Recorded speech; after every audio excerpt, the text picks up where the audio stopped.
Hey there. Tonight, let's travel back in time. Back to 1816.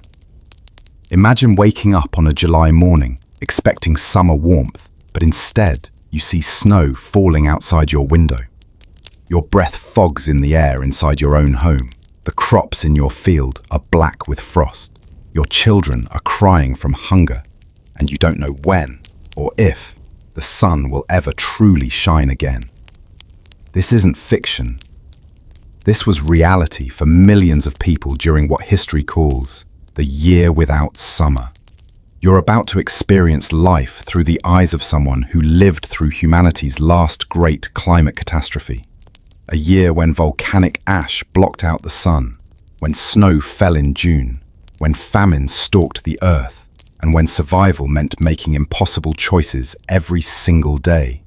As you settle in tonight, warm in your bed, with food in your stomach, you'll walk in the footsteps of someone who had none of these certainties. Someone who watched the very seasons themselves seem to die. Someone who survived when so many didn't. So, dim the lights, pull up your covers, and prepare to journey through the darkest year in modern history. Close your eyes and let yourself drift back to a small farm in Vermont, where your story begins on a morning that should have been warm, but wasn't. You wake before dawn on April 5th, 1816, in your small farmhouse in Vermont. Something feels wrong immediately. The air has a strange, heavy quality to it, like the atmosphere itself is pressing down on your chest. You reach for the water pitcher beside your bed, but your fingers recoil. A thin layer of ice covers the surface. This shouldn't be happening, not in April. Through the frost-covered window, you can barely make out your fields, but what you see makes your stomach drop. The early wheat you planted last month, the wheat that was supposed to feed your family through next winter, stands black and wilted under a killing frost. You've seen late frost before, every farmer has, but this is different. The cold has a vicious edge to it, like winter has decided to stay forever. Your wife, Sarah, is already up, trying to coax life into the dying embers of last night's fire. "Thomas," she says, using your name like a question, "the chickens, half of them are dead, just frozen." You pull on your boots, noting how your breath clouds in the air inside your own home. Outside, the sun rises, but it's wrong. A pale, sickly disk, struggling through a yellowish haze. You don't know it yet, but 13 months ago, on the other side of the world, a mountain called Tambora exploded with the force of 170,000 atomic bombs. Its ash now circles the globe, blocking the sun's warmth. This is just the beginning of your ordeal. The year without summer has arrived at your doorstep, and survival will demand everything you have. You spend the morning trying to salvage what you can from the frozen fields, but it's hopeless. The wheat is dead, the early vegetables are mush, and even the hardy potatoes show signs of frost damage. Your neighbor, Jacob Miller, rides over on his old mare, her ribs showing through her coat more than they should this time of year. "Thomas," he calls out, dismounting stiffly. "You see that, son? My grandfather lived through the revolution, and he never saw anything like it." Jacob's face is gaunt with worry. He tells you that 3 families down the valley have already decided to pack up and head west, hoping to outrun whatever curse has befallen New England. "Maybe it's punishment," he whispers, glancing at the sickly sky, "for our sins." You don't believe in curses, but standing in your ruined field, you can understand why others might. The temperature hasn't risen above freezing all day, and it's April. April should bring spring rain and warming soil. Instead, you're watching your breath fog as you dig graves for the frozen chickens. Sarah brings you cornbread and cider for lunch, but you can barely taste it. Your mind is calculating how much seed grain is left, how many animals you can afford to keep feeding, how long your winter stores might last if this cold continues. The mathematics of survival have become your new reality. As the pale sun sets behind clouds that look like old wool, you make a decision. Tomorrow, you'll ride to town and see what news the merchants have brought. Maybe this is just local. Maybe somewhere, spring still exists. The ride to town takes longer than usual because your horse, Brandy, keeps stumbling. She's weak from the reduced feed rations you've had to impose. The road is muddy from snow that fell yesterday, snow in late April, and melted just enough to make travel treacherous. When you reach the general store, you find it packed with farmers, all talking at once. Samuel Peters, the store owner, stands behind his counter looking overwhelmed. "Gentlemen, please," he's saying. "I can only tell you what I know." The news he shares chills you more than the unseasonable cold. From Boston to Baltimore, the reports are the same. Killing frosts, failed crops, and that strange, dim sun. Some are calling it 1800 and froze to death. The price of grain has already doubled, and Peters warns it will go higher. "My suppliers in Albany say the canals are still frozen solid," he explains.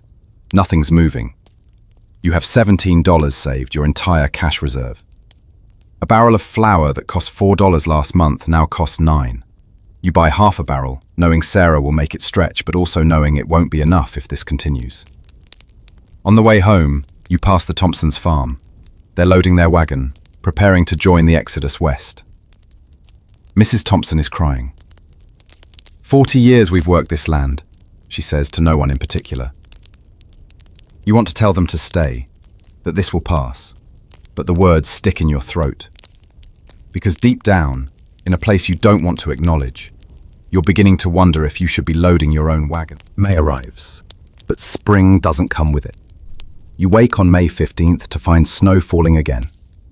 Thick, heavy flakes that bend the branches of your apple trees until they crack.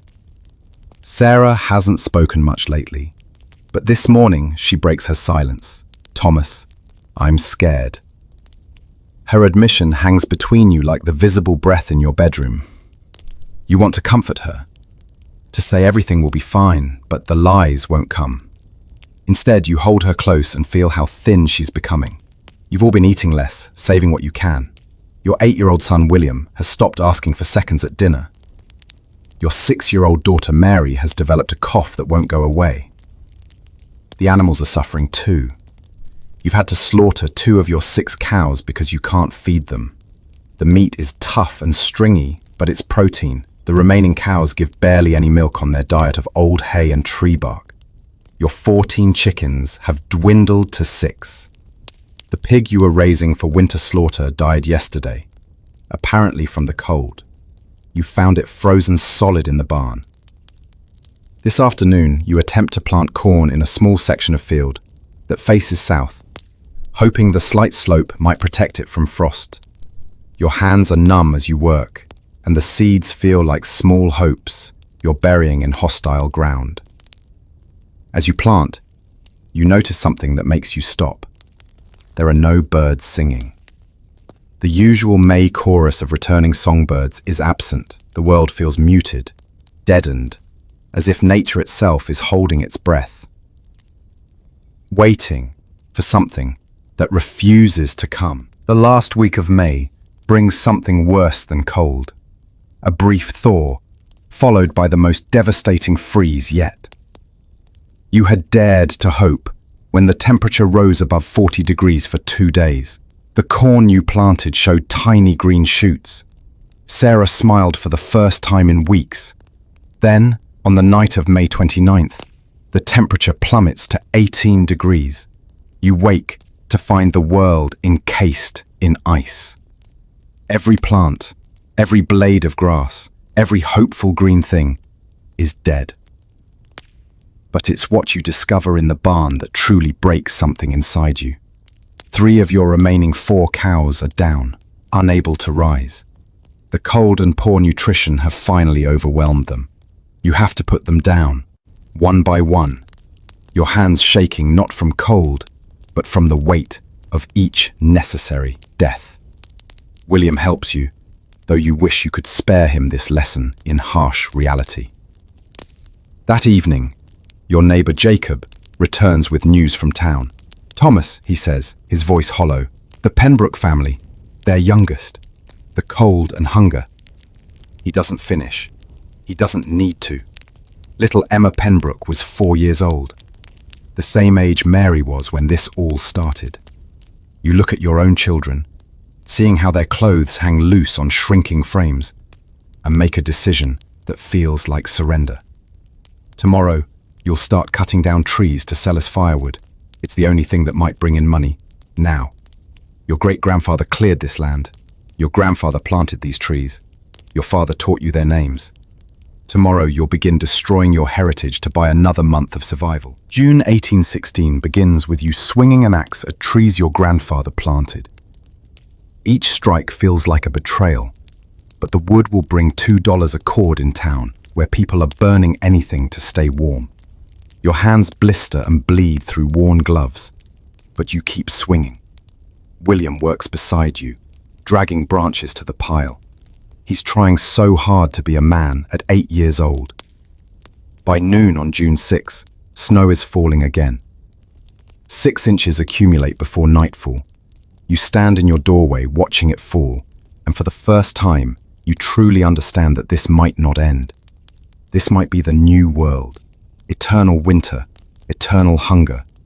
Sarah has started rationing down to the meal. Breakfast is thin porridge made from the dwindling flour supply. Lunch is often skipped. Dinner is whatever can be stretched furthest. The last of the cows died yesterday, and you're now down to 3 chickens. But they've stopped laying eggs entirely. Your daughter Mary's cough has worsened. The doctor in town wants $3 to see her. Money you don't have. Sarah makes pine needle tea, an old remedy her grandmother taught her, hoping it helps. You've started having the dreams, the ones where you wake up and the sun is warm again, where green things grow, where your children laugh instead of cough. Then you actually wake, to cold and grey, and the sound of wind that never stops moaning through the walls. Tonight, as you lie in bed, listening to Mary's laboured breathing, Sarah whispers a question that's been haunting you both. What if it never ends, Thomas? What if summer never comes back? On June 10th, you make a decision that would have been unthinkable just months ago. You take your father's rifle down from above the mantle, the rifle that fought in the Revolution, and prepare to sell it. It's worth perhaps $15, enough for medicine for Mary and food for another few weeks. But as you wrap it in cloth, your hands won't stop trembling. This rifle has been in your family for 40 years. Your father's dying words were about keeping it safe for William. Now William watches as you prepare to trade his inheritance for survival. In town, the streets are eerily quiet. Many shops are closed, their owners fled west or dead from typhus that's spreading through the weakened population. At the general store, Peters looks older, greyer. "Thomas," he says quietly, "I'll give you $12 for the rifle. It's all I can spare." You want to argue, but you see the empty shelves behind him. Everyone is desperate. On the way home, you stop at Dr. Morrison's house with the medicine money. He looks exhausted, bags under his eyes from treating the sick and dying. The inflammation of the lungs, he says about Mary, giving you a small bottle of laudanum. Keep her warm, if you can. If you can. Even the doctor knows how impossible that is. That night, giving Mary her medicine, she looks up at you with eyes too wise for 6 years. "Papa," she whispers, "are we going to die?" You smooth her hair, feeling its brittleness. "No, sweetheart," you lie. "Summer's coming soon." But outside, you can hear the snow starting again. June 15th brings news that sends panic through what's left of your community. A rider from Boston reports that food riots have broken out in the cities. Hungry mobs attacked warehouses and wealthy homes, demanding grain. The militia was called out, and several people were killed. It's spreading, the rider warns. The anger, the desperation. People are saying it's the end times. You think of the cities, packed with people who can't grow their own food, and shudder. At least here you can forage. You've been teaching William to identify edible plants. Dandelion leaves, cattail roots, bark from certain trees that can be ground into a bitter flour. It's knowledge you never thought you'd need, learned from old Indians who used to trade with your father. Today, you and William spend hours gathering what you can find. The dandelions are stunted from cold, but they're there. You show him how to dig cattail roots from the mostly frozen marsh, your feet numb in the icy water. Remember this, you tell him, your voice serious. Remember everything I show you, because you're beginning to accept a terrible truth. You might not survive this, but maybe, just maybe, you can give your children the knowledge to survive without you. That evening, Sarah makes a soup from the foraged plants, a few old potatoes, and bones from the cows you butchered weeks ago, boiled for the third time to extract any remaining nutrition. It's thin and bitter, but it's warm. Mary manages to eat a few spoonfuls, which feels like a victory. As you tuck the children in, you hear wolves howling closer to the farm than they've ever come before. They're hungry too. The morning of June 20th starts with a scream. Sarah has discovered that rats got into your last barrel of flour during the night. Half of it is contaminated with droppings and urine. You stand there, staring at the mess, feeling something break inside your chest. That flour was supposed to last another month, now maybe 2 weeks if you're careful. You can't be angry at the rats, they're starving too. The entire world is starving. You spend the morning sifting through the flour, saving what you can, while Sarah cries silently. William doesn't cry anymore, he just watches with those 2 old eyes. Later, you walk to Jacob's farm to see if he has any flour to trade. What you find stops you cold. The house is empty, door hanging open. Inside, furniture remains, but the family is gone. No note, no explanation, just absence. Did they flee west? Did something worse happen? You'll never know. You take what little food they left, a few jars of preserves, some dried beans, knowing they would understand. On the way home, you pass the cemetery. There are 12 new graves since last week, small mounds of earth marked with simple wooden crosses. 3 of them are child-sized. You recognize the Pembroke plot, where little Emma lies. You stand there in the June cold, snow beginning to fall again, and wonder how many more graves will be dug before this ends. If it ends. As you reach home, you see Sarah in the doorway. Even from a distance, you can see the fear in her posture. Mary's fever has returned, worse than before. June ends with temperatures that never rise above 40 degrees. Your thermometer, a wedding gift from Sarah's parents, becomes an object of obsession. You check it constantly, hoping for change, finding none. The 4th of July approaches, a day that should bring celebration, fireworks, and summer heat. Instead, you're planning which furniture to burn next. The chairs went first, then the table your father made. Now you're eyeing the bed frames. Mary's fever broke 3 days ago, but she's so weak she can barely stand. The laudanum is gone, and there's no money for more. Sarah has started adding sawdust to the bread to make it stretch further. It tastes like eating wood, but it fills the stomach. Your 3 remaining chickens have become pets more than livestock. The children have named them, and you can't bring yourself to kill something they've named. It's foolish sentiment in these times, but perhaps holding on to some humanity is the only thing separating you from complete despair. A traveling preacher passes through on July 2nd, speaking of judgment and apocalypse. He draws quite a crowd of the remaining townspeople. "The sun has been darkened," he cries, "as was foretold. Repent, for the end times are upon us." You don't stay to listen, but his words follow you home.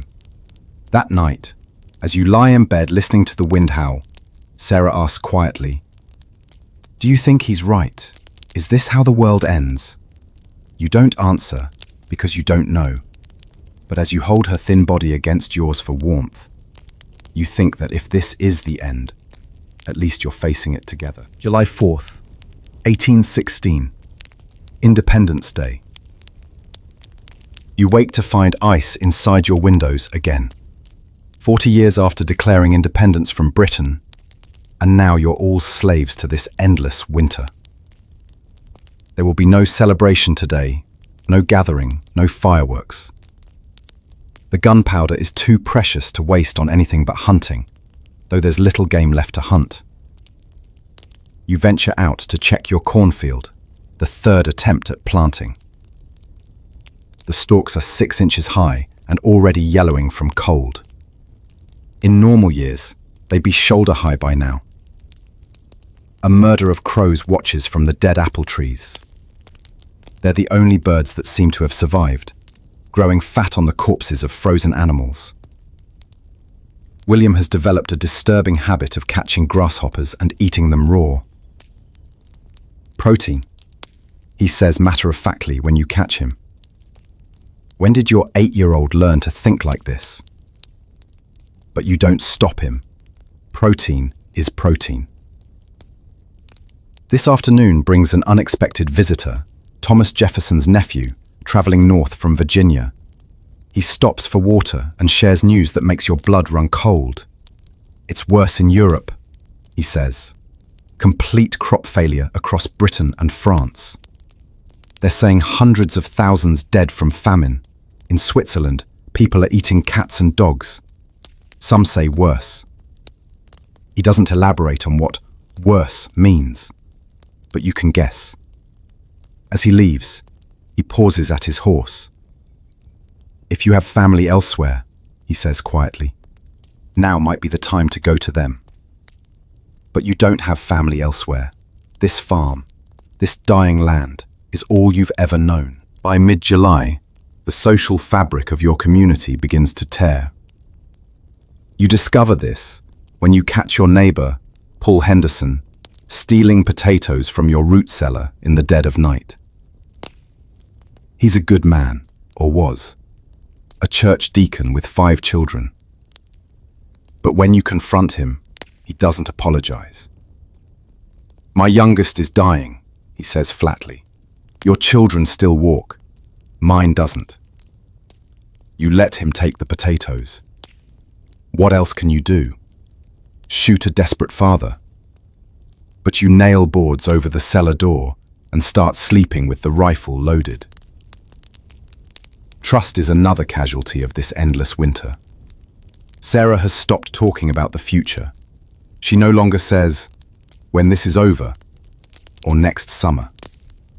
She lives entirely in the present now, focused on the next meal, the next day of survival. You've all adapted to constant hunger. The gnawing in your stomach has become so familiar that you barely notice it. Mary seems to be recovering, though she's so thin you can count every rib. William has stopped growing. At 8, he looks like a 6-year-old. You've started doing something you swore you'd never do, trapping the neighbor's cats. The meat is stringy and tastes wrong, but William and Mary don't need to know what it is, just that it's meat in the soup. Each cat you trap feels like another piece of your humanity dying, but your children's lives matter more than your conscience. Late at night, you sometimes stand outside and stare at the dim disk of the sun through the perpetual haze. Somewhere above that yellow shroud, the real sun still burns. You have to believe that. You have to believe this will end. July 20th brings a heat wave, if you can call 48 degrees heat. But after months of freezing, it feels almost tropical. Sarah opens every window, and for a brief moment, there's hope in her eyes. Maybe this is the turning point. Maybe nature is finally healing. That hope dies 3 days later when the temperature plunges back to near freezing and black frost kills everything that had dared to sprout in those 3 warm days. You find Sarah in the garden, on her knees, pulling up dead bean plants and sobbing. It's the first time you've seen her cry like this. Deep, body-shaking sobs that seem to come from her very soul. You kneel beside her in the killed garden and hold her as she breaks. That evening brings more bad news.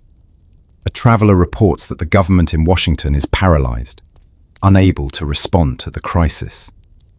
President Madison is ill.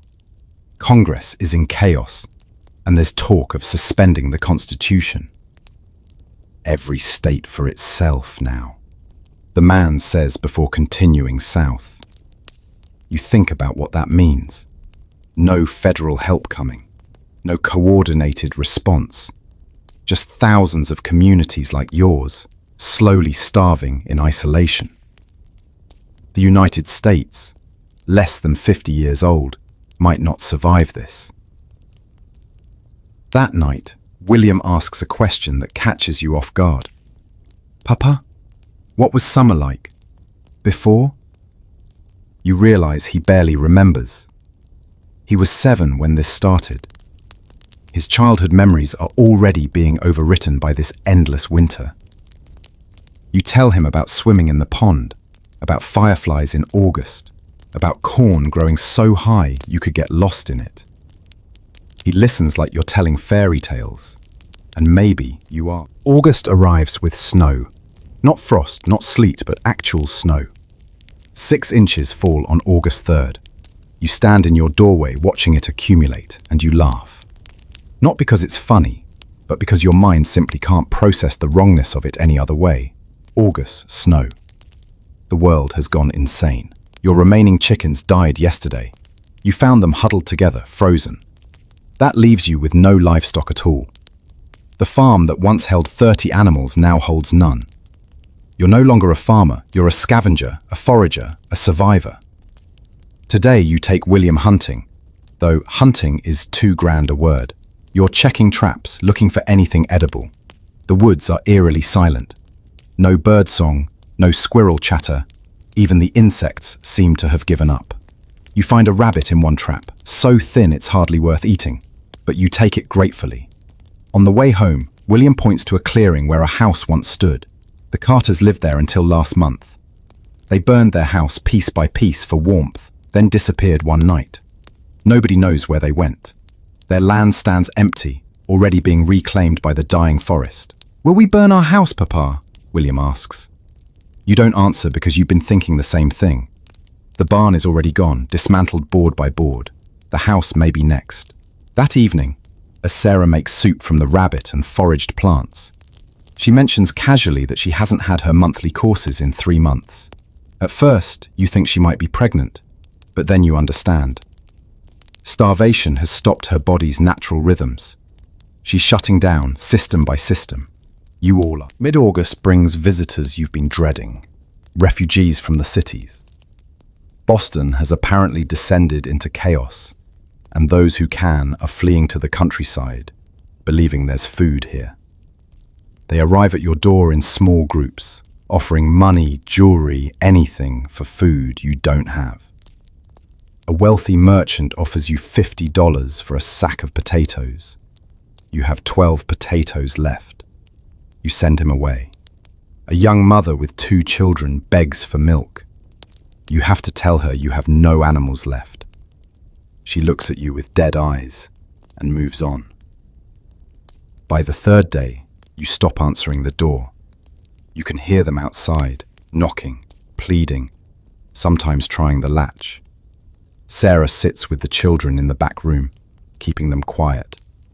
The rifle stays in your hands. That night, someone tries to break into your root cellar. You fire a warning shot, and they flee. But you only have 6 bullets left, and everyone knows warning shots are a luxury nobody can afford anymore. The next morning, you find a child's body by your gate, a girl, maybe Mary's age, dead from exposure and starvation. You don't recognize her, another refugee who didn't make it. You bury her in your family plot, though you don't know her name. William helps you dig in the frozen ground. He doesn't cry, neither do you. There's no energy left for tears.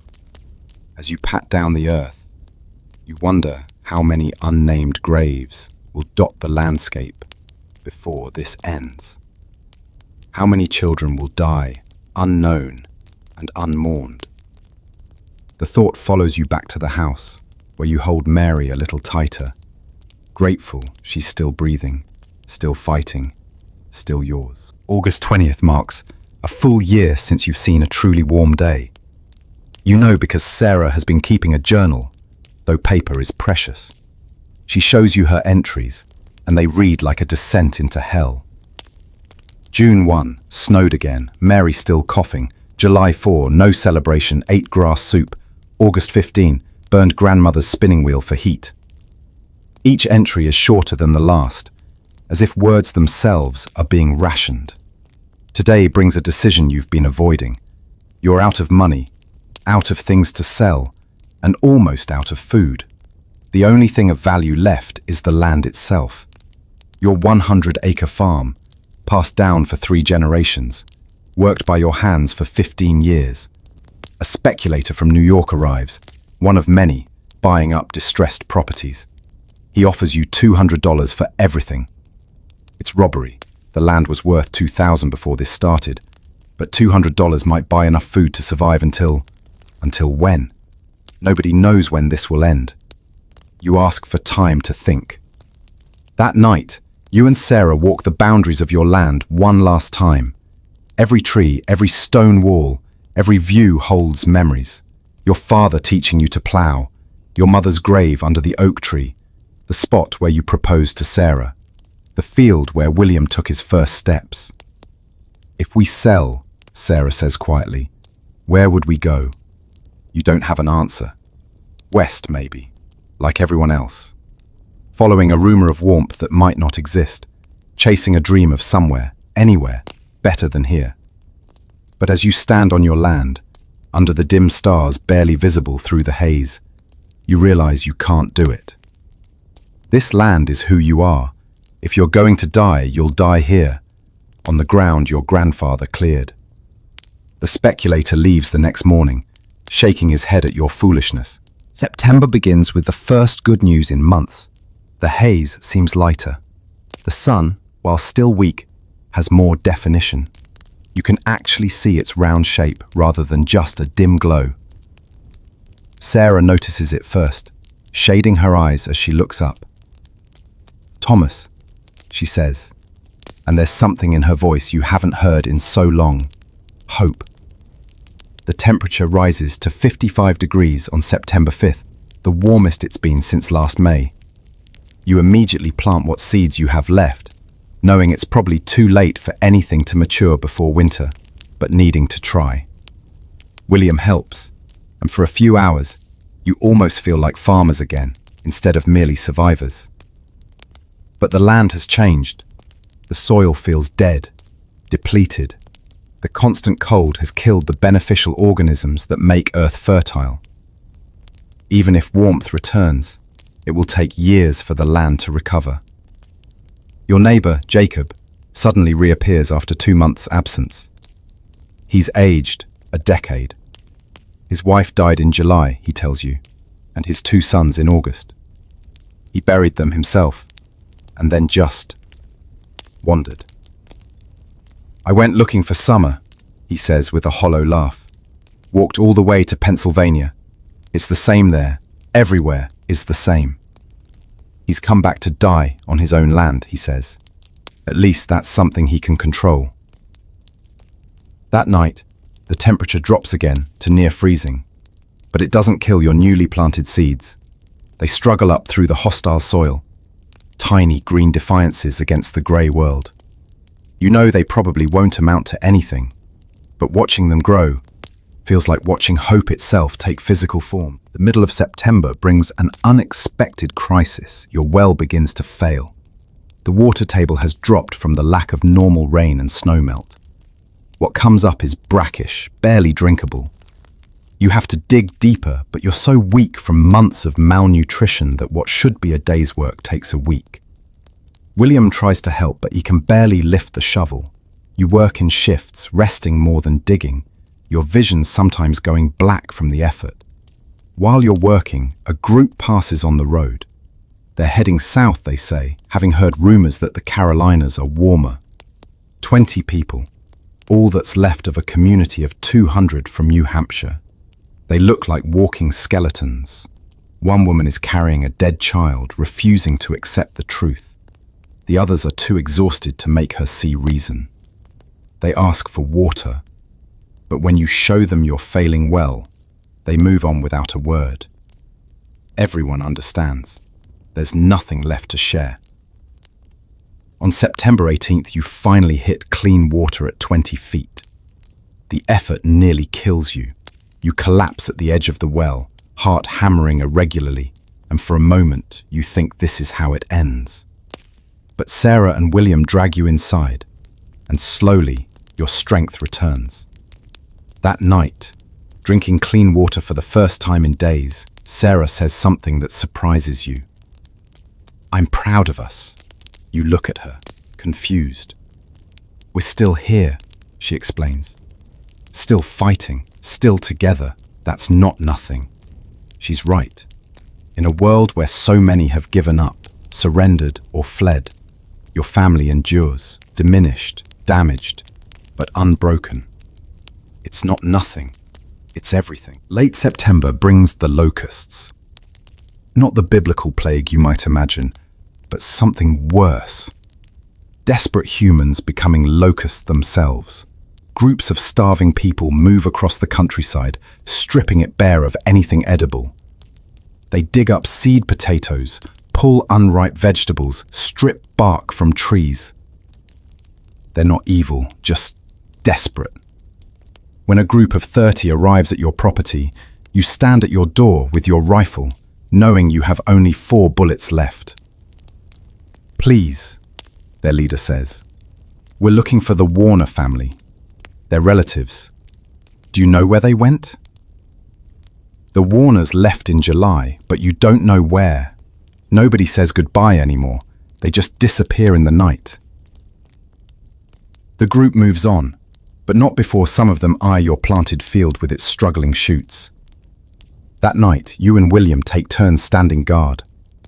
The moon is actually visible for the first time in months, and by its light you see them return. Not the whole group, just 5 men, creeping toward your field. You fire one precious bullet into the air. They scatter. But you know they'll be back. You can't guard the field forever. The next morning, you make a hard decision. You harvest everything, pulling up plants that need another month to mature. Better to have something than to lose everything to theft. The small potatoes are barely the size of marbles. The corn is just forming, but it's food. As you work, you notice Sarah teaching Mary to hide food in various places. Some in the root cellar, some in the house, some buried in cloth bags. "Never keep all your eggs in one basket," she tells your daughter. Mary nods solemnly. She's 7 now, but understands survival better than most adults did before this started. October 1st arrives with something you haven't felt in 18 months. Genuine warmth. The temperature reaches 62 degrees. The sun, though still hazy, has real heat to it. You stand outside, face turned skyward, feeling sunshine like a forgotten friend. Sarah comes out and stands beside you, and you both just stand there, feeling warmth, remembering what normal used to feel like. The trees, those that survived, show confused attempts at fall colours.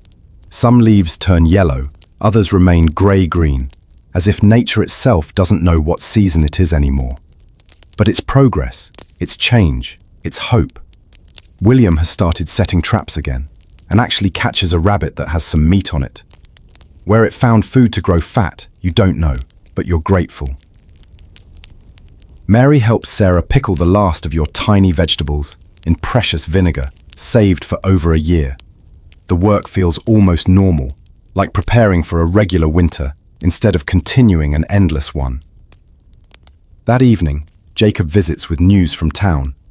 The church is organizing a collective meal for those who remain. Everyone brings what they can, even if it's just hot water. It's not about the food. It's about remembering community, remembering that you're not alone in this struggle. "Will you come?" he asks.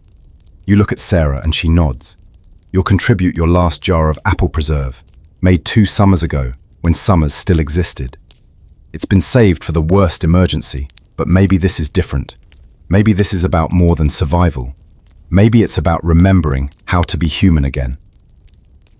The next day, walking to town with your family, Sarah carrying the preserve like a holy relic, you notice something. People are looking up more. For over a year, everyone walked with heads down, shoulders hunched against the cold. Now, faces turn toward the weak sun, seeking its warmth like flowers that forgot how to bloom. The community meal on October 5th becomes something you'll remember forever. The church is nearly empty. Of the 300 souls who lived in town before this began, maybe 70 remain. But those 70 bring what they have. Mrs. Patterson, who you thought died months ago, brings acorn flour. The Millers contribute a pot of dandelion greens. Others bring wild onions, cattail roots, even a precious half-wheel of cheese that someone had been hoarding. Together, it makes a feast, not by old standards, but by the measure of these times, its abundance. The preacher says a prayer that makes grown men cry. Lord, we thank you not for much, but for enough. Not for ease, but for endurance. Not for answers, but for another day to question. Mary eats cheese for the first time in a year, her eyes wide with wonder at the taste. William talks with other children, comparing foraging techniques like tiny survival experts. And you sit next to Sarah and feel something you'd forgotten existed. Community. Old grievances are forgotten. The Hendersons, who stole from you, share their table. You share your preserve with them. Everyone understands everyone. You've all done things you're not proud of to survive. After the meal, someone produces a fiddle. It's out of tune and missing a string. But when Amazing Grace is played, voices join in. Thin, weak voices, but singing nonetheless. You haven't heard music in so long that it seems like magic. Sarah leans against your shoulder and whispers, "We're going to make it, aren't we?" For the first time in 18 months, you believe the answer might be yes. Mid-October brings Indian summer. Real warmth that reaches 70 degrees. You hardly trust it, checking the thermometer repeatedly, expecting it to be wrong. But it's real. 70 degrees in October after 18 months of winter.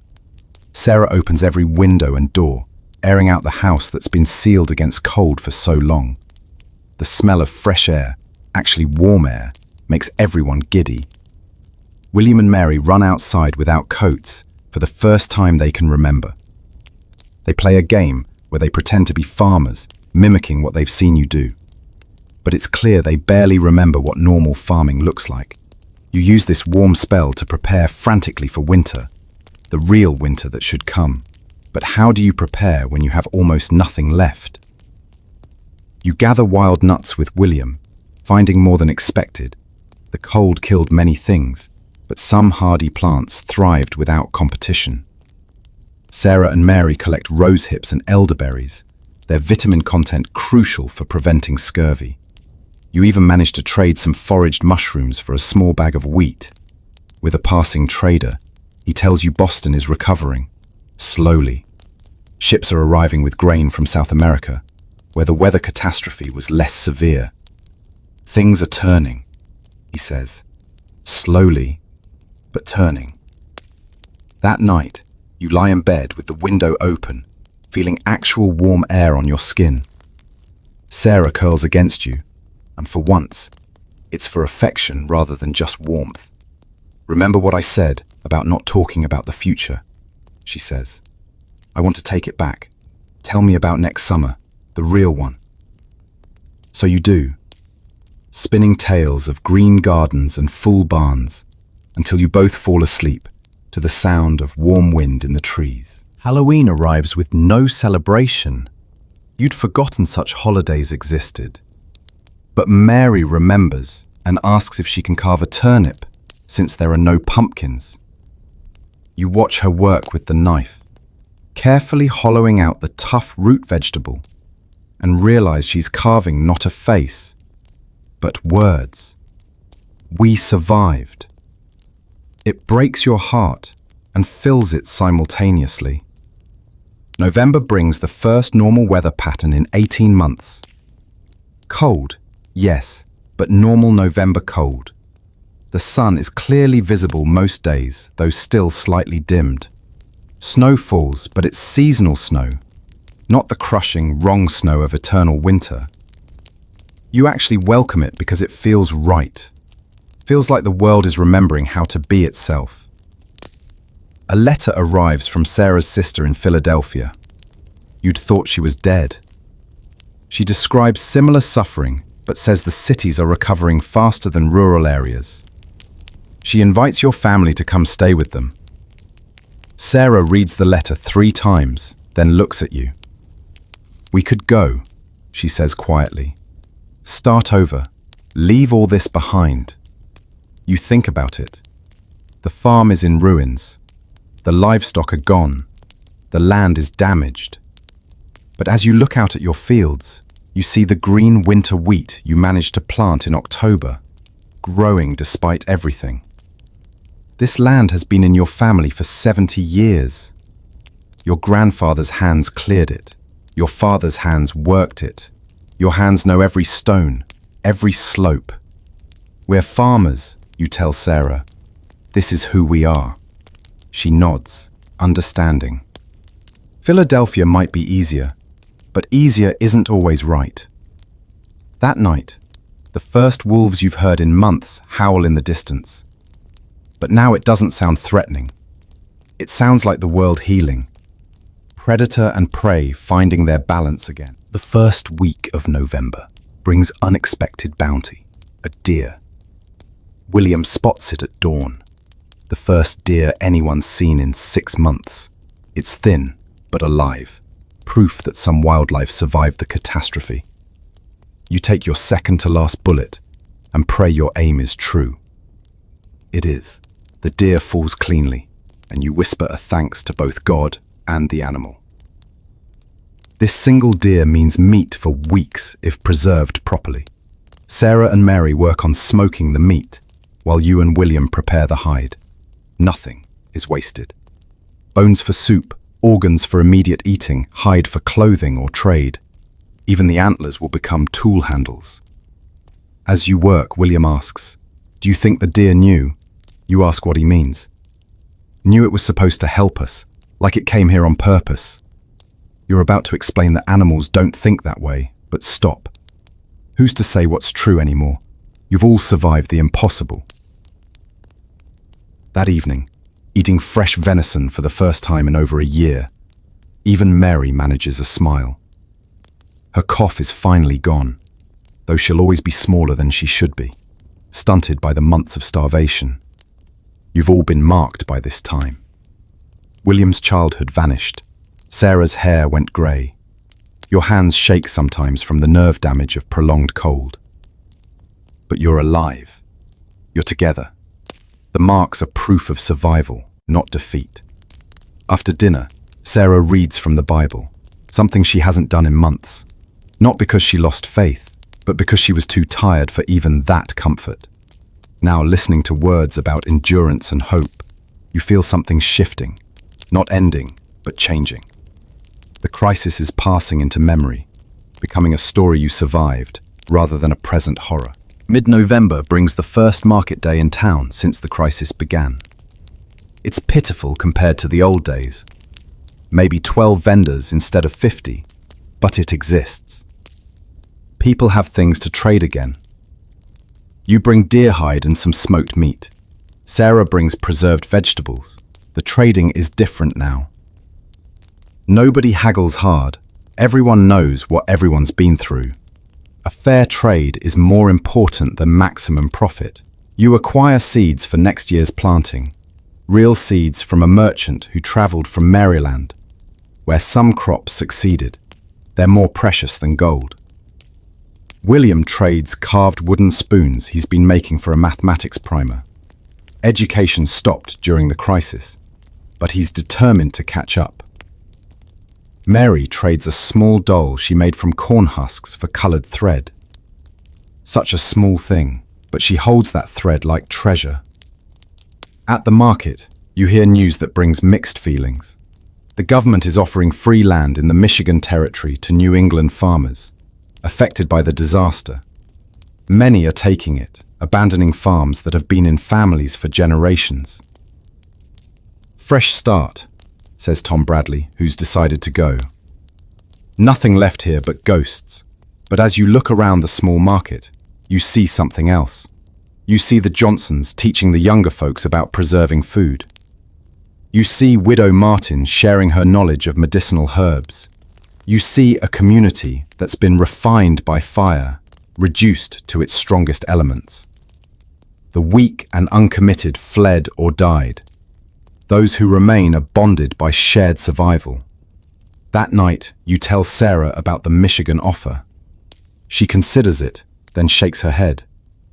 We've paid for this land in blood and tears. I won't abandon it now. You agree. This land nearly killed you, but it's also where you proved you could survive anything. Thanksgiving 1816. You have little to be thankful for and everything. The table is set with mismatched plates, half your furniture burned for heat. The meal is thin. Smoked venison, pickled vegetables, acorn bread and a pie Sarah made from dried berries and precious sugar. By old standards, it's poverty. By this year's standards, it's a feast. Jacob joins you, his lone presence a reminder of the family he lost. The Hendersons come too, past theft, forgiven in the spirit of shared survival. 8 people around a table meant for 4, but nobody mentions the missing faces, the empty chairs that should hold the dead. Before eating, you go around the table, sharing gratitude. I'm thankful for turnips, Mary says seriously, making everyone laugh, the first real laughter in so long. William is thankful for the return of rabbits, Sarah for the deer, Jacob for neighbours who became family. When it's your turn, you look at each face. Your wife, aged but strong. Your children, thin but alive. Your neighbours, broken but enduring. I'm thankful we're here, you say simply. Still here. The meal is quiet, but not somber. There's a fragile peace in accepting that you've passed through hell and emerged, scarred but whole.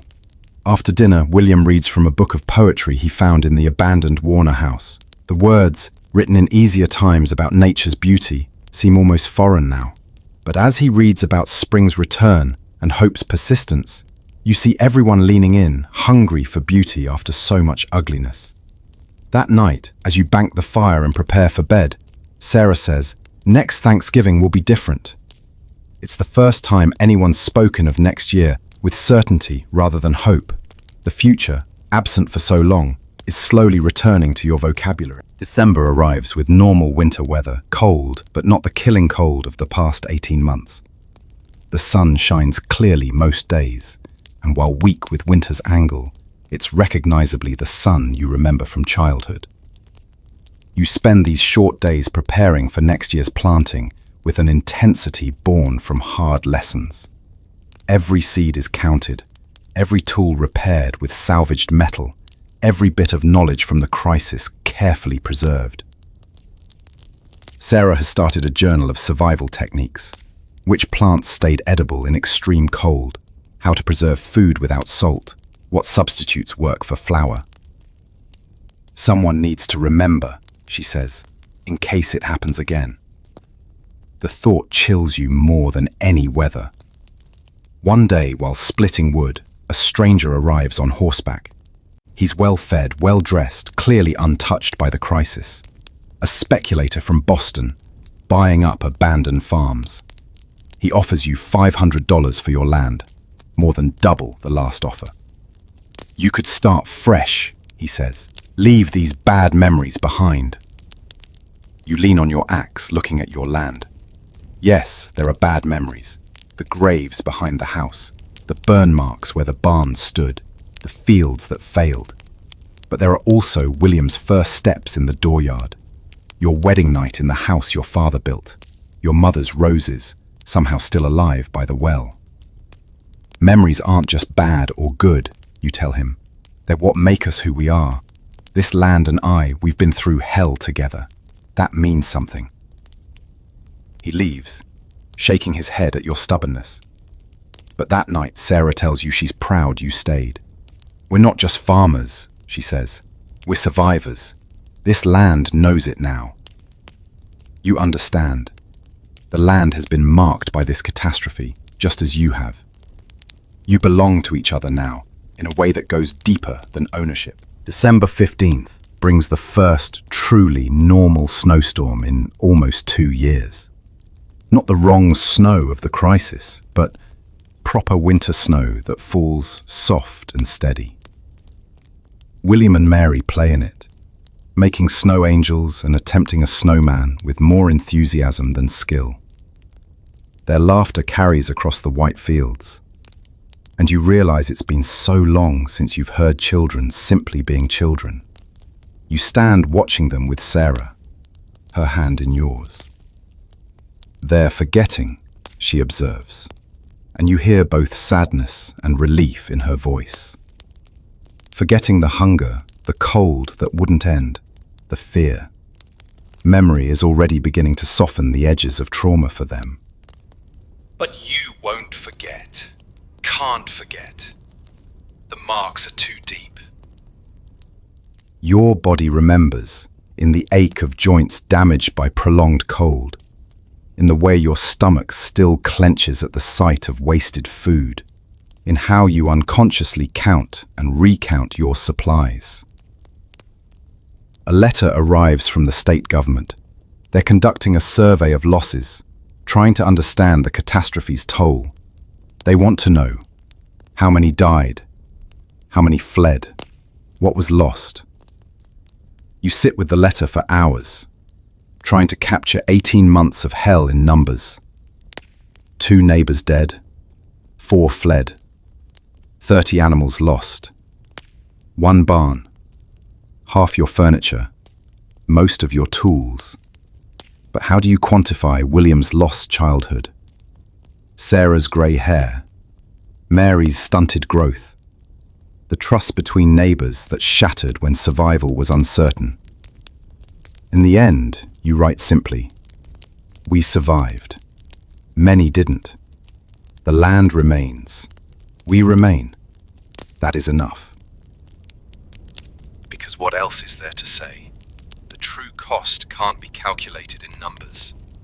It's written in the changed faces of everyone who endured, in the empty houses dotting the countryside, in the way everyone now keeps extra food hidden, just in case the sun fails again.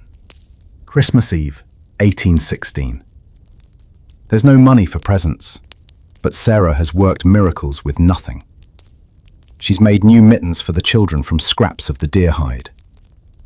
You've carved a wooden horse for William and a set of miniature dishes for Mary from salvaged wood. The gifts are humble, but made with love during long winter evenings. The tree is a small pine you cut from the woods, decorated with strings of dried berries and paper stars cut from letters. It's sparse compared to trees of the past, but Mary declares it the most beautiful tree ever, because we're all here to see it. Her words stop everyone cold, the truth of them hitting hard. You're all here, together, alive. How many families can't say that? Christmas dinner is venison stew, cornbread and a cake Sarah made using the last of your sugar and eggs from the new chickens Jacob gave you, his way of thanking you for sharing your deer. The chickens are scrawny things, but they're laying, and eggs feel like daily miracles. After dinner, you tell stories by the fire. Not Bible stories this year, but survival stories. Sarah tells about finding the last jar of preserves hidden behind the chimney stones. William describes tracking the deer for 3 days before you shot it. Mary recounts how she kept her rag doll safe through everything, hiding it when you had to burn furniture. These are your family's legends now, your mythology of endurance. As midnight approaches, church bells ring in town, a sound absent for so long. You bundle everyone up and walk through the snow to the church. It's barely half full, but those present sing with voices that have been strengthened by suffering. Silent night has never meant more. Each word a praise for the simple gift of one peaceful night after so many that weren't. New Year's Day, 1817. You wake to sunlight. Real warm-looking sunlight streaming through windows free of frost. The thermometer reads 35 degrees, normal for January. Sarah is already up, standing at the window, just watching the sun. It's over, she whispers. It's really over. But is it? The crisis has passed, but its echoes remain everywhere. Empty houses stand like tombstones across the valley. Fields lie fallow under snow, waiting to see if they'll remember how to grow. People in town move differently now, always checking the sky, always keeping extra food hidden. You spend the day with William, planning next year's planting. He has ideas, learned from the crisis. Diverse crops instead of relying on one. Root vegetables that can survive cold snaps. A greenhouse made from salvaged windows from abandoned houses. He's 9 now, but thinks like someone much older. We have to be ready, he says matter-of-factly, in case it happens again. That phrase has become everyone's refrain. In case it happens again. The crisis has ended, but the fear remains probably forever. That evening, Sarah finds you standing in what was the barn, now just a foundation filled with snow. What are you thinking about? She asks. You're thinking about rebuilding, but also about how you're not the same person who would build that barn. That person believed in tomorrow's certainty. This person, this survivor, knows tomorrow is a gift, not a guarantee. I'm thinking we should build smaller, you say. Easier to heat, easier to defend, easier to abandon if we have to. She nods, understanding. You're not just rebuilding structures, you're rebuilding lives based on hard-earned wisdom. The new barn, when it comes, will be built by people who know that sometimes the sun goes dark. Late January brings a thaw that feels like the world exhaling after holding its breath for 18 months. Water drips from icicles, creating music you'd forgotten existed. The sound of melting, of flow, of the world becoming liquid again. You and William tap the maple trees, those that survived, for sap. It's thin and sparse. The tree's too damaged to produce much, but you'll take what you can get. Every drop of sweetness feels precious after so much bitterness. While collecting sap, you encounter a sight that stops you cold. Green shoots pushing through the snow. Not planted by any human hand, but volunteer wheat from seeds that fell during the crisis. Nature is healing itself, finding its own way back. You kneel in the snow, touching these small green miracles, and for the first time in nearly 2 years, you cry. Not from sadness or fear, but from something you can't quite name. Relief, hope, or just the overwhelming realization that life insists on continuing. Sarah finds you there, kneeling in the snow, tears freezing on your cheeks. She doesn't ask why you're crying. She knows. She kneels beside you, and together you watch these impossible shoots that shouldn't exist, but do. That evening, the family sits around the table, planning the spring garden, with an intensity that borders on obsession. Every seed is allocated, every square foot planned. Mary draws pictures of vegetables she barely remembers tasting. William calculates yields and storage needs. This isn't just planning, it's a form of prayer, a ritual of hope. What if the seeds don't grow? Mary asks suddenly, voicing everyone's deepest fear. Then we'll plant again, Sarah says firmly, and again, until something grows. That's what we do. We keep trying. It's your new family motto, born from catastrophe. We keep trying. February brings news that changes everything. The cause of the catastrophe is known. A volcanic eruption in the East Indies, they say, threw ash into the sky that circled the earth. Mount Tambora, a name you'll never forget. One mountain on the other side of the world nearly ended yours. The newspaper from Boston, the first you've seen in a year, explains it in scientific terms you don't fully understand. But what you do understand is this. It wasn't punishment from God, wasn't the end times, wasn't anything anyone could have prevented or controlled, just the earth doing what the earth does, indifferent to the humans clinging to its surface. So it could happen again? William says, reading over your shoulder. Yes, it could. That knowledge sits heavy in your chest. But there's strange comfort in knowing too. It wasn't your fault. The crops didn't fail because you were a bad farmer. The animals didn't die because you failed them. A mountain exploded, and you survived its aftermath. You're not victims of divine judgment, but survivors of natural catastrophe. That evening, you gather with several neighbors to discuss this news. Theories fly about how to predict the next one, how to prepare better. Old Samuel suggests keeping a year's food always in reserve. The Hendersons want to build community root cellars, shared storage that could help everyone. Ideas that would have seemed paranoid before now seem simply prudent. We can't stop mountains from exploding, Jacob says quietly, but we can stop being surprised by disaster. Everyone nods. The old world, where you trusted tomorrow to be like today, is gone forever. This new world requires constant vigilance, constant preparation, but also, you realize, constant cooperation. You survived because neighbors eventually helped neighbors, because community reformed after nearly breaking. The mountain may have been what nearly killed you, but isolation would have finished the job. March 1st, 1817. 1 year ago, you thought the world was ending. Now, you're planning spring planting with the devotion of a religious ritual. The seeds you acquired are spread on the table like holy relics: corn, beans, squash. The three sisters that indigenous peoples taught your grandfather to plant together. Potatoes, turnips, cabbages, hardy crops that might survive if another cold snap comes.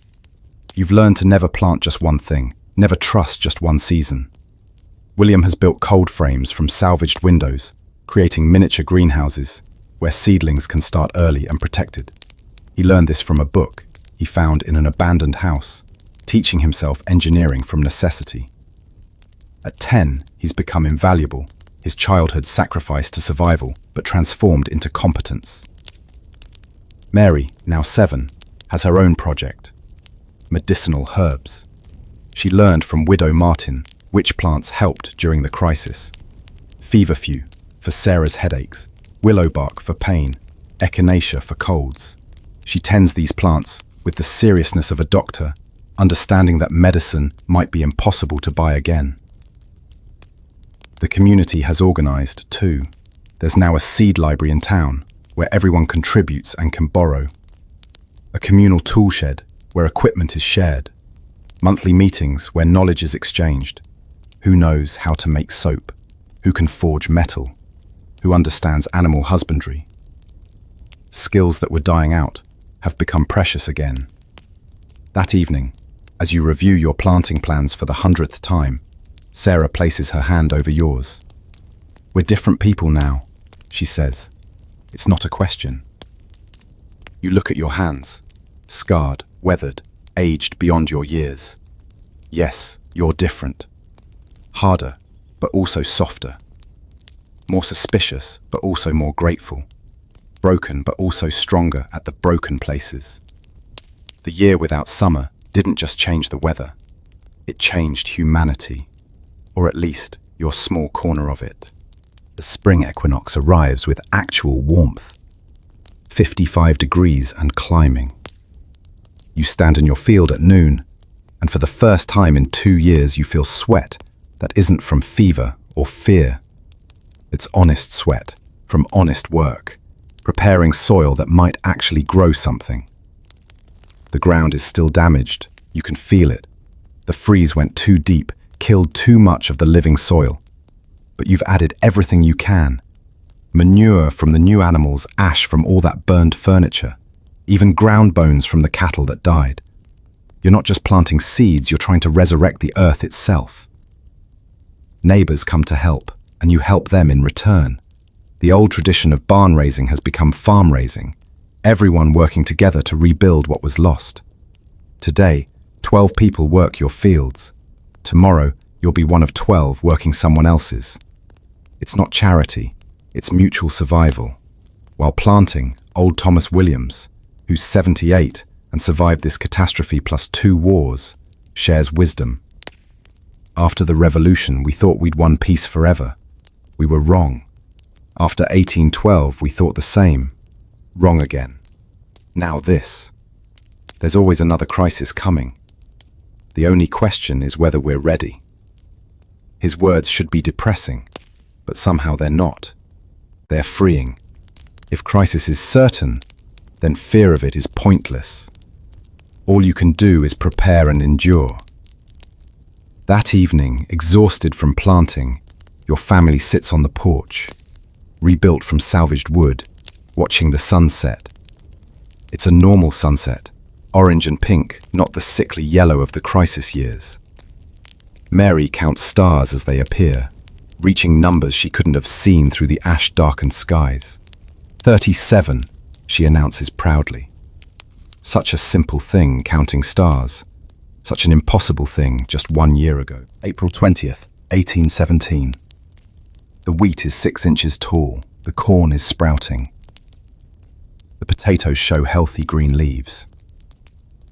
Every morning you walk the fields like a general inspecting troops, looking for any sign of frost damage, disease, or failure. But everything grows.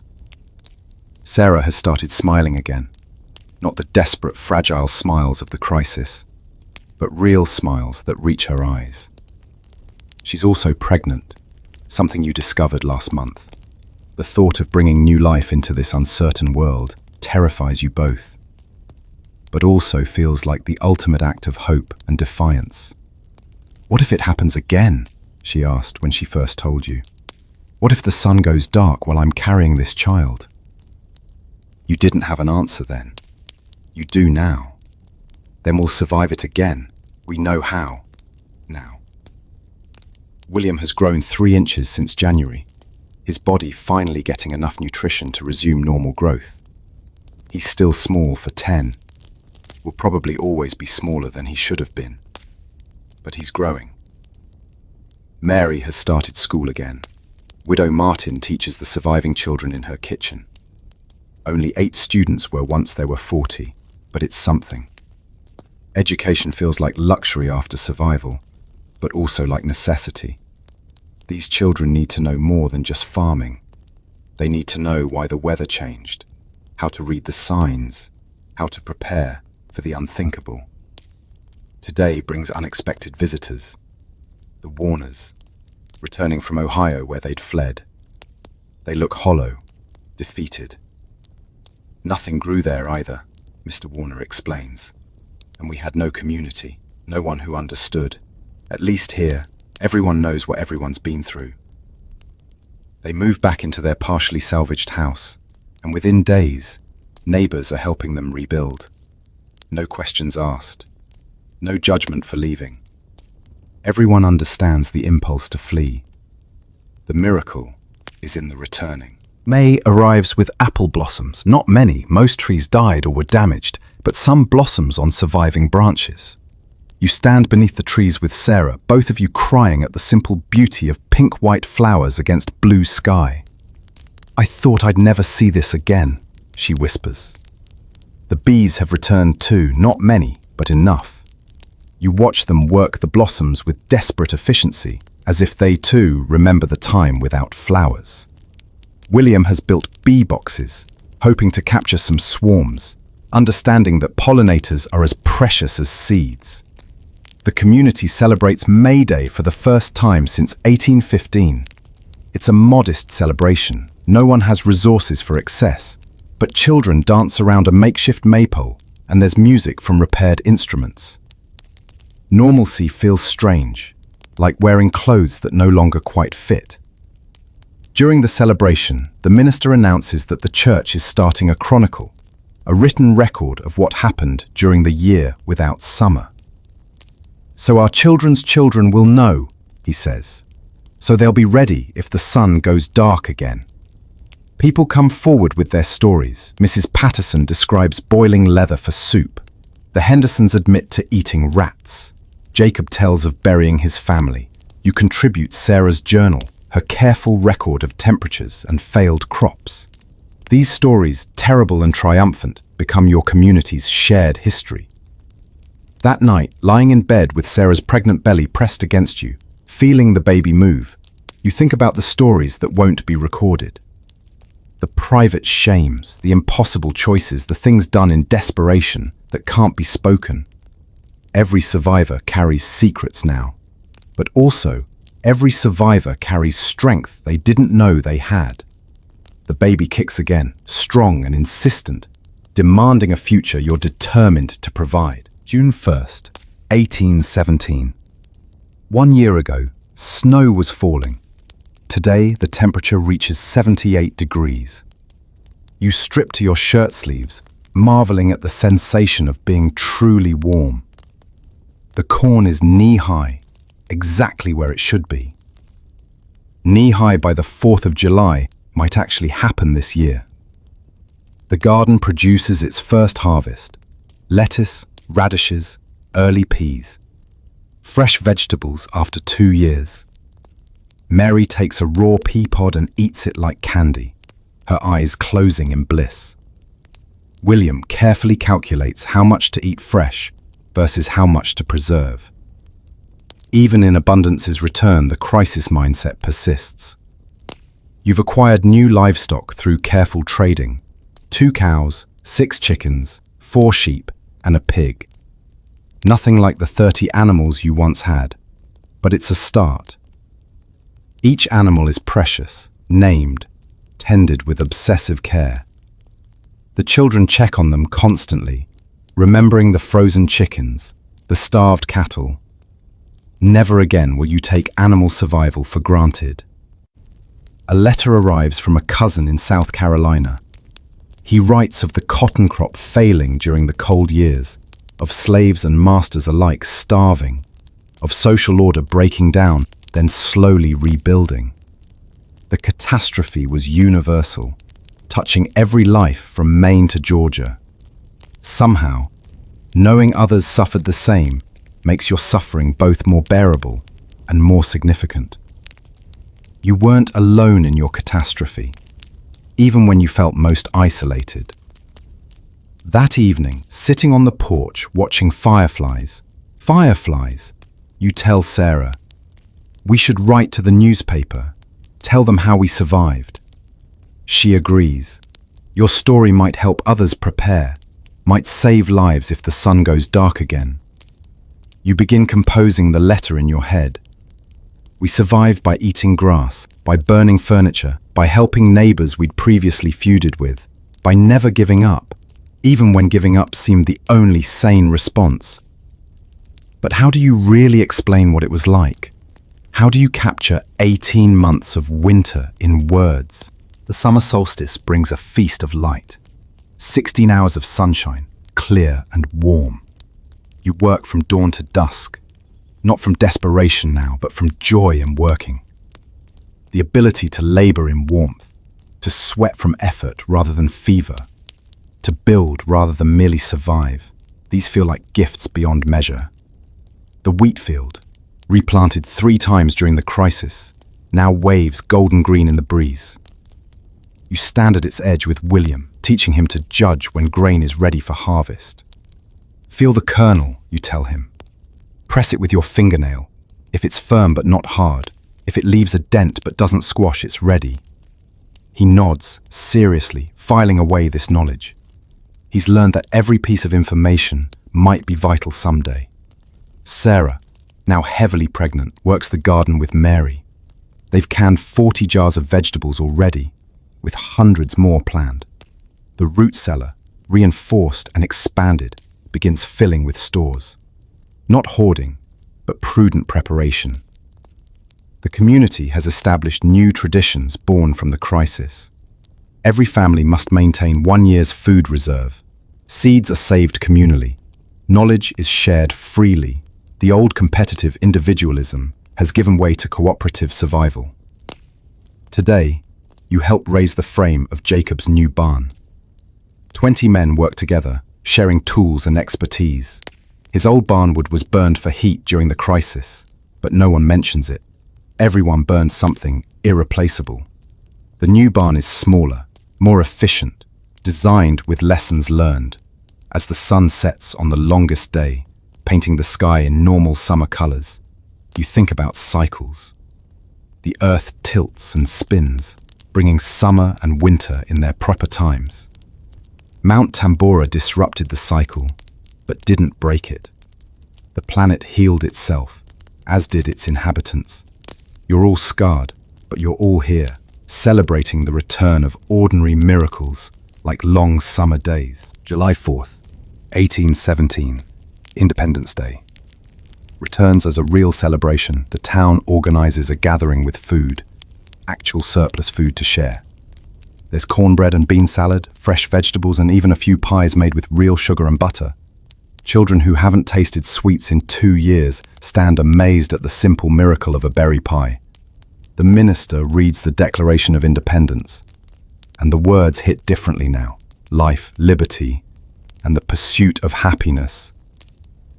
You've learned that life comes first, must come first. Without survival, the other freedoms mean nothing. But you've also learned that survival without community, without shared humanity, is merely existence. Old Samuel, the town's last Revolutionary War veteran, speaks briefly. I fought the British for freedom. You all fought the very heavens for survival. I'd say you're the braver ones. His words bring tears to many eyes, heroes of an unexpected war against nature itself. That evening brings fireworks, just a few, precious gunpowder, turned to celebration rather than hunting. Mary and William watch with wonder, having almost forgotten such displays existed. As colors burst in the night sky, Sarah grabs your hand. The baby, she whispers. It's coming. Of course. New life, choosing Independence Day to arrive, choosing celebration over catastrophe. The midwife, Widow Martin, takes charge. You pace outside with William while Mary stays with Sarah. The labor is long but uncomplicated. As dawn breaks on July 5th, your son is born. Healthy, loud, demanding. You name him Samuel, after old Samuel who called you brave, but also after the biblical Samuel, asked for and given. This child was asked for by your survival, given by your endurance. Sarah, exhausted but radiant, says, he'll never know hunger like we did. You pray she's right, but if she's wrong, if the sun goes dark again, at least he'll be born to parents who know how to survive it. August 1817 brings the harvest. Real harvest. Wheat ready for cutting, corn standing tall, vegetables producing more than you can eat fresh. You work from before dawn to after dusk, racing to bring in crops before any weather can threaten them. The whole community works this way, everyone helping everyone, knowing that successful harvest means survival without suffering. William works beside you, no longer a child but not yet a man, shaped by catastrophe into something in between. He handles a scythe with skill, works without complaint, calculates yields in his head. At 11, he's your partner more than your son. Mary, at 8, manages the household, while Sarah recovers from childbirth and tends baby Samuel. She cooks, preserves, organizes with an efficiency that would shame many adults. The crisis stole her childhood, but gave her competence. As you work, you notice details that would have escaped you before. Which plants grow despite adverse conditions, which insects indicate weather changes, how soil smells different when rain approaches. The catastrophe has made you a student of survival, attuned to signals you previously ignored. The harvest is good, but not great. The soil still recovers from the deep freeze. You estimate 70% of normal yield. 2 years ago, that would have seemed like failure. Now, it seems like abundance. It's enough to eat, enough to store, enough to trade, enough to plant next year. Enough has become your favorite word. That evening, the family sits together, hulling beans. Baby Samuel sleeps in a basket nearby, unaware of the miracle his birth represents. Sarah starts singing an old hymn, and one by one, you all join in. Your voices blend in harmony earned through hardship, singing gratitude for the simple gift of harvest. for the return of predictable seasons, for survival that became more than mere survival. September brings news that changes your understanding of the past 2 years. A professor from Harvard visits, collecting data about the catastrophe. He shows you charts and maps, explains about volcanic ash in ice cores, discusses global weather patterns. The disaster was worldwide. Famine in China, crop failures in India, disease in Europe. Hundreds of thousands, possibly millions, died globally. You were at the epicenter of survival, he says, indicating New England on his map. This region suffered most, but also recovered fastest. Because of community bonds and agricultural knowledge, he asks detailed questions about temperatures, precipitation, crop failures. Sarah provides her journal, and he copies it carefully. This is invaluable, he says, first-hand documentation of catastrophe and recovery. Before leaving, he warns, this will happen again. Maybe not in your lifetime. But volcanoes are part of Earth's system. Next time humanity will be better prepared because of records like yours.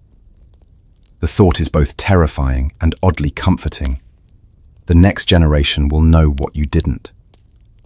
That sometimes mountains explode and the sun goes dark. They'll be ready. That evening you write a letter to William and Mary, to be opened when they're adults. If the sun goes dark again, remember, eat anything that won't poison you, burn anything that will give heat, help anyone who needs it, never give up hope. We survived. You can too. You seal it and put it in the family Bible, hoping they never need to open it, but ensuring they'll have guidance if they do. Looking at your children, William reading, Mary sewing, baby Samuel nursing, you realize they're your true harvest, not the wheat or corn, but these humans who'll carry forward the lessons of survival, who'll remember even when the crisis becomes history. October 1817. The leaves turn colors properly this year, red, gold, orange, instead of the sickly yellow-brown of the crisis years. You stand with Sarah watching the display, baby Samuel in her arms, and feel something you'd forgotten existed, peace. Not the exhausted resignation of survival, but actual peace. The root cellar is full. 300 jars of preserved food line the shelves. Smoked meat hangs from the rafters. Grain fills the bins. You're prepared for winter. Normal winter, not endless winter. The community has recovered enough to hold a harvest dance. There's music from instruments repaired or rebuilt, laughter that doesn't sound desperate, young people courting as if the future exists again. William, too young to dance, but old enough to want to, watches from the sidelines. Mary dances with other children, her movements showing joy, her body is remembering how to feel. During the dance, engagements are announced. 3 couples who delayed marriage during the crisis now feel secure enough to wed. Life is moving forward again, not just enduring, but advancing. You overhear one young man tell his betrothed, "I wanted to wait until I could promise you something more than survival." She replies, "Survival is enough. Everything else is extra blessing." They understand what previous generations didn't, that life's basic securities are achievements, not givens. That night, walking home under stars clearly visible in the crisp air, William asks, "Papa, do you think I'll ever forget what hungry feels like?" You consider lying, telling him yes, but choose truth. "No, son, that knowledge lives in your bones now. But maybe that's good. Maybe remembering hunger makes us grateful for food." He nods, understanding. You've all been marked by hunger, cold, and fear, but also by endurance, community, and hope. The marks are permanent, but so is the strength they represent. November brings the first test of your recovery. An early winter storm drops 2 feet of snow. For a moment, seeing the snow fall, your heart races with old panic. Sarah's face goes pale. Even baby Samuel seems to sense the tension, crying more than usual. But then you check your supplies, your preparations, and breathe easier. This is normal November snow, not catastrophe. You're ready. The animals are sheltered and fed. The house is warm with wood you've stockpiled. The root cellar is full. You've survived so much worse that normal winter seems almost friendly. William and Mary build a snow fort, something they were too weak and scared to do during the crisis years. Their laughter carries across the white landscape, healing sounds after so much silence. Life is returning not just to survival but to childhood, to play, to unnecessary joy. A neighbor stops by, the widow Thompson, who lost her husband during the crisis. She's remarried to Jacob, who lost his family. Two broken halves, making a tentative whole. They're expecting a child, she tells you, blushing like a young bride, though she's past 40. Starting over, she says, at our age. But what else is there to do but start over? That evening, the family gathers for dinner. Real dinner. Venison, vegetables, bread, even a cake Sarah made for no reason other than she could. You say grace, and the words come out different than before. Thank you for enough. Thank you for survival. Thank you for the strength to endure what we never thought we could. Thank you for community that held when everything else broke. Thank you for the return of normal problems and normal seasons. Help us remember without bitterness, prepare without panic, and face whatever comes with the knowledge that we've already survived the impossible. Amen, says William, with the conviction of someone who's earned the right to say it. December 1817. You stand in the same spot where, 2 years ago, you stood contemplating the end of the world. Now, you're planning next year's expansion. A new barn, larger fields, maybe even hiring help. The future, absent for so long, stretches ahead with possibility. The community has grown. New families arrive weekly, drawn by cheap land and stories of strong community. They don't fully understand what they're joining, a brotherhood and sisterhood forged in catastrophe, but they'll learn. The survivors have a look, a way of being that marks them. You see it in the way they check the sky constantly, store extra food reflexively, help neighbors without being asked. Christmas approaches with actual anticipation rather than dread. Sarah has been knitting new mittens for the children with wool from your sheep. William built a sled for Mary. You've carved a rattle for Samuel. Simple gifts, but given with joy rather than desperate love. The minister announces a special Christmas service to mark official end of the crisis period. We declare the year without summer over, he says. Though everyone knows it ended months ago, still, formal acknowledgement matters. Community memory requires official markers. During the service, he reads names of those who died, 43 names from a town of 300. He reads names of those who left and never returned, 68 names. Then he asks survivors to stand. 189 people rise. You are witnesses, he says. Witnesses to catastrophe and to recovery. Your survival is testament to human endurance. Your recovery is proof that no winter lasts forever. Walking home after the service, snow falling gently, normally, you think about bearing witness. Your scarred hands, Sarah's grey hair, William's lost childhood, Mary's persistent cough, Samuel's existence itself, all testimony to what you've endured. You're not the same people who faced that first killing frost in April 1816. You're survivors, carrying history in your bones, prepared for whatever comes next, because you've already survived the impossible. New Year's Eve, 1817. The final day of a year that proved recovery was possible. You stand on your porch as midnight approaches, Sarah beside you with Samuel in her arms, William and Mary flanking you. The thermometer reads 28 degrees, perfect for December 31st. The stars shine clear through winter air, no volcanic haze dimming their light. In the distance you hear celebration from town, bells ringing, voices singing, life continuing. Tell us again about before, Mary says, though she's heard it countless times. But tonight, You realize she's not asking about before the crisis. She's asking about the crisis itself. It's become your family's origin story, your mythology. 2 years ago tonight, you begin. We didn't know if we'd see another year. The world had gone dark and cold, but we held together. We ate things that weren't food. We burned things that couldn't be replaced. We helped people we barely knew and received help from people we'd never expected. We learned that humans are stronger than they know, but only when they stand together. William adds his own memory. I remember being so hungry that I dreamed of bread. Just plain bread seemed like the most wonderful thing imaginable. Sarah speaks softly.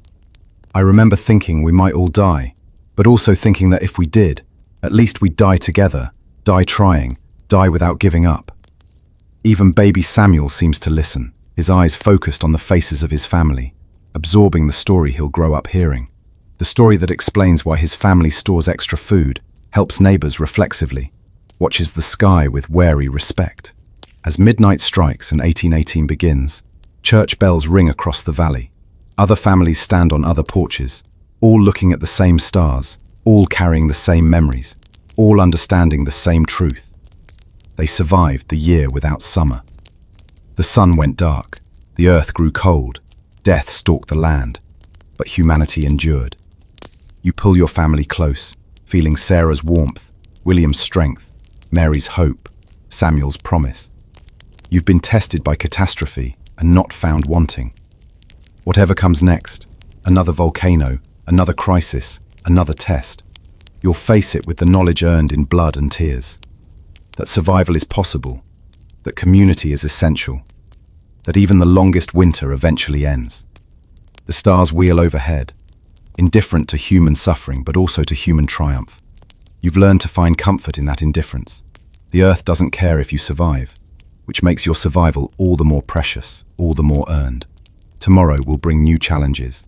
Next year will bring new tests. Someday, perhaps, the sun will go dark again. But tonight, surrounded by family earned through catastrophe, standing on land defended with everything you had, breathing air finally free of volcanic ash, you allow yourself one moment of perfect peace. You survived. You all survived. In a world where nothing is guaranteed, that's M.